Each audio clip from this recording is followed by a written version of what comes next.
Hello everyone, welcome to Pharmatalks. आजचा जो topic आहे तो आहे FYP फॉर्मचा फार्मास्युटिक्स 1चा सिलेबस. तर सिलेबस का बघायचा, तर पूर्ण आपण जे आहे ती व्हिडिओची सिरीज बनवणार आहे.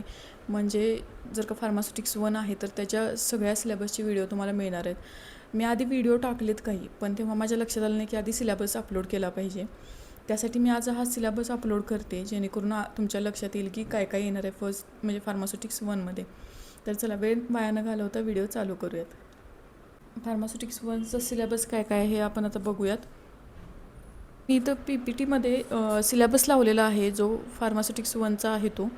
तर यामध्ये बघा स्कोप दिलेला आहे. This course is design to impart a fundamental knowledge on the preparatory pharmacy with arts and science of preparing the different conventional dosage forms. तर फार्मास्युटिक्समध्ये आपण बेसिकली जे वेगवेगळे डोसेज फॉर्म्स आहेत, जसे की टॅबलेट झाले, कॅप्सूल झाले किंवा ऑइंटमेंट, क्रीम्स, असे जे सर्व काही डोसेज फॉर्म्स आहेत ते कसे बनवले जातात, त्यामध्ये ड्रग एक्सिपियंट कसे यूज करायचे, त्यांची क्वांटिटी कशी घ्यायची, हे सगळं जे आहे बेसिकली प्रिपरेशन आपण बघणार आहोत pharmaceutics 1मध्ये.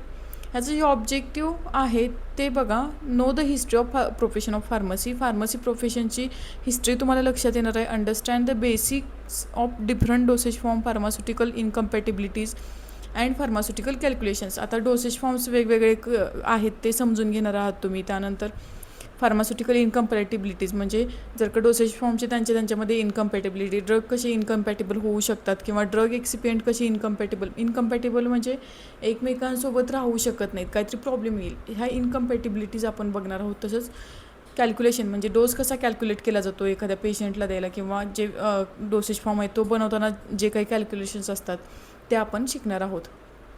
Understand the professional way of handling the prescription कशी हँडल केली पाहिजे. आता आपल्यातले काही लोक फार्मसी स्टोअर ओपन करतील, मेडिकल स्टोअर ओपन करतील, तर प्रिस्क्रिप्शन हँडल करताना, प्रिस्क्रिप्शन म्हणजे काय, जी चिठ्ठी डॉक्टर लिहून देतात ती कशी हँडल करायची हे आपण बघणार आहोत. Preparation of various conventional dosage form, तर फक्त कसे बेसिक इन्फॉर्मेशन घेणार नाही आहे डोसेज फॉर्मची, तर ते कसे बनवायचे हे सुद्धा आपण शिकणार आहोत. तर चला कोर्स कंटेंट बघूयात ॲक्च्युली काय कंटेंट आहे ते. तर सगळ्यात आधी युनिट 1 आहे, ज्यामध्ये historical background and development of profession of pharmacy प्रोफेशनची डेव्हलपमेंट कशी झाली हे युनिट 1मध्ये बघणार आहोत, ज्यामध्ये history of profession of pharmacy in India in relation to pharmacy education, industry and organisation. तर फार्मसी जी प्रोफेशन आहे ते इंडियामध्ये कसं डेव्हलप झालं. आता फार्मसी ऑल ओव्हर वर्ल्डमध्ये डेव्हलपमेंट झालेली आहे, पण बेसिकली इंडियामध्ये कसं त्याचं डेव्हलपमेंट झालेली आहे, कोणत्या वेने, हे सगळं आपण बघणार आहोत. म्हणजे एज्युकेशन झालं, त्यानंतर इंडस्ट्री म्हणजे फार्मास्युटिकल्स कंपनी असतील, किंवा हे जे मोठी गोळ्या औषधांची इंडस्ट्री चालू आहे सध्या, तर हे सगळं ऑर्गनायझेशन जे आहे पूर्ण फार्मसीची ही कशी डेव्हलप झाली हे आपण बघणार आहोत. फार्मसी ॲज अ करिअर, फार्मसीमध्ये करिअर कोणते करू शकतो आपण ते बघणार आहोत. फार्माकोपिया, त्यामध्ये IP, BP, USP, extra pharmacopoeia. आता ह्यामध्ये बघा, IP म्हणजे इंडियन फार्माकोपिया, जी भारताची आहे फार्माकोपिया म्हणजे काय, भारताची फार्माकोपिया, त्यानंतर ब्रिटिश फार्माकोपिया, आणि USP म्हणजे युनायटेड स्टेट फार्माकोपिया. तर ह्या सगळ्या फार्माकोपियाचा आपण स्टडी करणार आहोत. नेक्स्ट आहे डोसेज फॉर्म्स. आता हे जे आहे फार्मास्युटिक्सचं महत्त्वाचे पार्ट आहे तो. तर वेगवेगळे dosage forms, introduction to dosage forms, काय असतात डोसेज फॉर्म, त्यानंतर क्लासिफिकेशन अँड डेफिनेशन. तर प्रत्येक ह्या जे डोसेज फॉर्मचं आहे ते क्लासिफिकेशन होत असतं, जसं की सॉलिड, लिक्विड, सेमी सॉलिड. सॉलिडमध्ये काही येईल तर टॅबलेट्स असतील, पावडर्स असतील, ग्रॅन्युल्स असतील, जे की सॉलिड म्हणजे घन पदार्थ जे आपण म्हणतो ते एक शेप आहे तो घेतला शेप बदलत नाहीत, असे आपण म्हणूयात थोडक्यात डोसेज फॉर्म्स. नंतर लिक्विड, जे द्रव माध्यमात असतात ते लिक्विडसारखे असतात, ज्यामध्ये सोल्युशन्स असतील, सिरप्स असतील. आणि नेक्स्ट आहे जे सेमी सॉलिड्स म्हणजे क्रीम वगैरे, ऑइंटमेंट, हे जे असतात यांना आपण म्हणतो सेमी सॉलिड डोसेज फॉर्म्स. अशाच प्रकारे अजून वेगवेगळ्या पद्धतीनं क्लासिफिकेशन केलं जातं, जसं कुठल्या रूटने आपण डोसेज फॉर्म घेतो आहे. तर वेगवेगळ्या फॉर्ममध्ये हे डोसेज फॉर्मचं क्लासिफिकेशन असतं ते आपण बघणार आहोत, आणि बेसिक डेफिनेशन्स किंवा क्लासिफिकेशन असतील तर प्रत्येक डोसेज फॉर्मचे हे बघणार आहोत. प्रत्येक डोसेज फॉर्म जसं की टॅबलेट हा हळूहळू आपण डिटेल्समध्ये बघणार आहोत, त्यासाठी तुम्हाला वेगळे चॅप्टर्स आहेत. नेक्स्ट आहे प्रिस्क्रिप्शन. आता डॉक्टरांनी लिहून दिलेली चिठ्ठी, थोडक्यात सांगायचं झालं तर याची डेफिनेशन काय आहे, प्रिस्क्रिप्शनचे पार्ट्स कोणते असतात. म्हणजे फक्त चिठ्ठी आहे म्हणजे त्यात पण बऱ्याचशा तुम्ही जर का वाचाल तर लहान गोष्टी असतात, त्या प्रत्येक गोष्टीला महत्त्व असतं, आणि ह्या पार्ट्स कोणते आहेत हे प्रिस्क्रिप्शनचे हे आपण बघणार आहोत. प्रिस्क्रिप्शन हँडल कशी करायची, एरर्स काय येतात प्रिस्क्रिप्शन हँडल करताना किंवा लिहिताना, तर हे सगळं आपण बघणार आहोत. पोसोलॉजी ह्यामध्ये डोस कॅल्क्युलेशन येतं. तर हे बघा, पेडियाट्रिक डोस, लहान मुलांचा डोस कसा कॅल्क्युलेट करायचा. एकच सिंगल डोसेज फॉर्म आहे, जसं की टॅबलेट आहे एकच, तर ती लहान मुलाला पण द्यायची आहे, एका तरुण मुलाला पण द्यायची आहे, म्हाताऱ्या व्यक्तीला पण द्यायची आहे, वयस्कर व्यक्तीला. तर तिघांना सेमच डोस दिला जाणार नाही आहे, वेगवेगळा डोस असेल, आणि तो कसा कॅल्क्युलेट करायचा हे आपण पोसोलॉजीमध्ये बघणार आहोत. बॉडी वेटनुसार, बॉडी सरफेस एरियानुसार कशी डोस कॅल्क्युलेट करायचे, जेंडरनुसार, वयानुसार, हे सगळं ह्या चॅप्टरमध्ये आहे.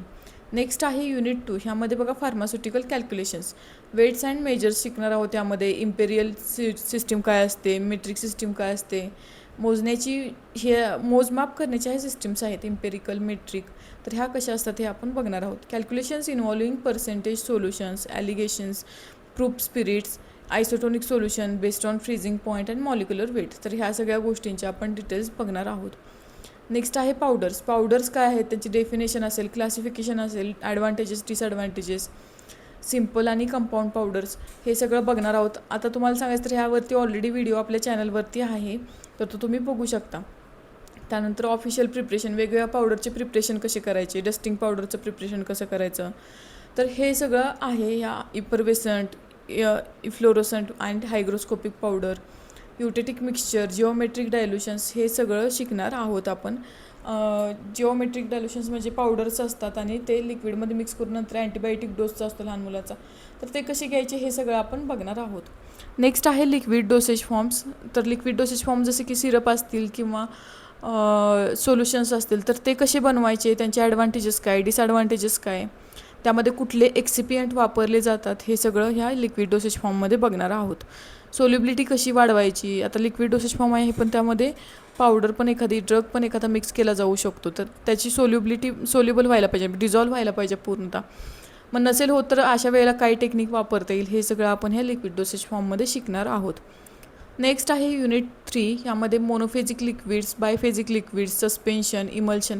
आता हे जे सगळे बघताय तुम्ही, हे बेसिकली लिक्विड डोसेज फॉर्मचे टाईप्स आहेत आणि ह्या सर्वांबद्दल जी इन्फॉर्मेशन आहे. आता मोनोफेजिक म्हणजे सिंगल फेज असणार आहे, जसं की बघा आता पाणी घेतलं आहे तुम्ही आणि ऑइल घेतलं आहे, म्हणजे तेल घेतलेलं आहे, तर तेल आणि पाणी मिक्स केलं तर ते पटकन मिक्स होतच नाही, तेल वरती तरंगत राहतं आणि पाणी खाली राहतं, तर ह्यावरून फेज पडतात. मोनोफेजिक म्हणजे सिंगल फेज, म्हणजे फक्त पाणी असेल किंवा फक्त ऑइल असेल तर ते झालं मोनोफेजिक लिक्विड.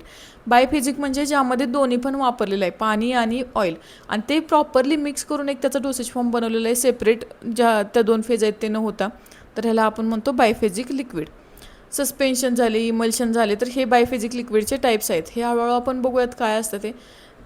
तर हे जे लिक्विडचे टाईप आहेत त्यांच्याबद्दल ॲडव्हान्टेजेस, डिसॲडव्हान्टेजेस, त्यानंतर कुठले फॉर्म्युलेशन आपण ह्याच्या अंडर बनवू शकतो किंवा कोणते डोसेज फॉर्म्स येतात ह्याच्या अंडर, हे आपण बघणार आहोत.